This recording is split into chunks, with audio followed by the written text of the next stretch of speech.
Good afternoon, students. My name is Emily, and this is my classroom. You're welcome to come join me for our next lesson called Emails with Emily. Come on! As many of you know, our Cambodia Pen Pal project is coming up very soon.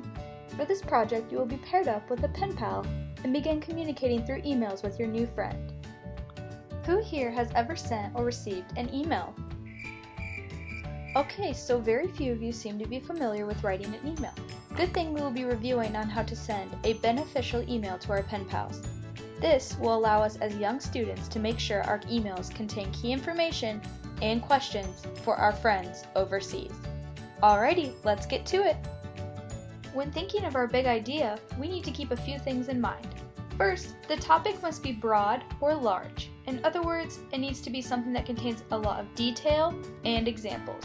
It should not be a small idea or something that is narrow and contains no branching ideas. Let's look at some examples.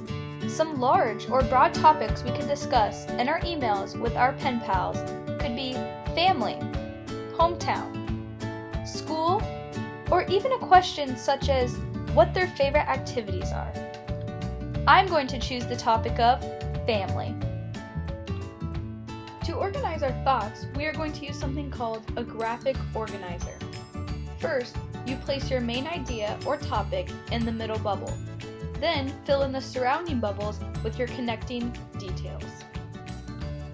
Now that we have our main idea, it is time to think of your connecting details or examples that we can discuss in our emails. Details are small pieces of information that are directly related to your main idea. When thinking of details, you must make sure there is a relationship between them and your main idea. Some details or examples that I found to be connecting to our main idea of family are: how many family members do you have? Do you have any pets? What kind of house do you live in? Or a favorite family tradition? Let's return to our graphic organizer and fill in the remaining bubbles. As you can see, we now have a completed graphic organizer with both our main idea and our connecting details in it. With your completed graphic organizer, you can now construct your email. Remember, your email should first introduce your main idea, then followed by your details. Keep in mind, your email should contain complete sentences and correct punctuation.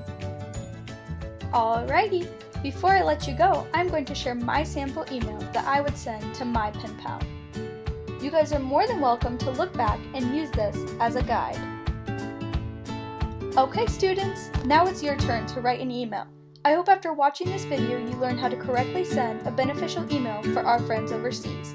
Now let's break off individually and start writing.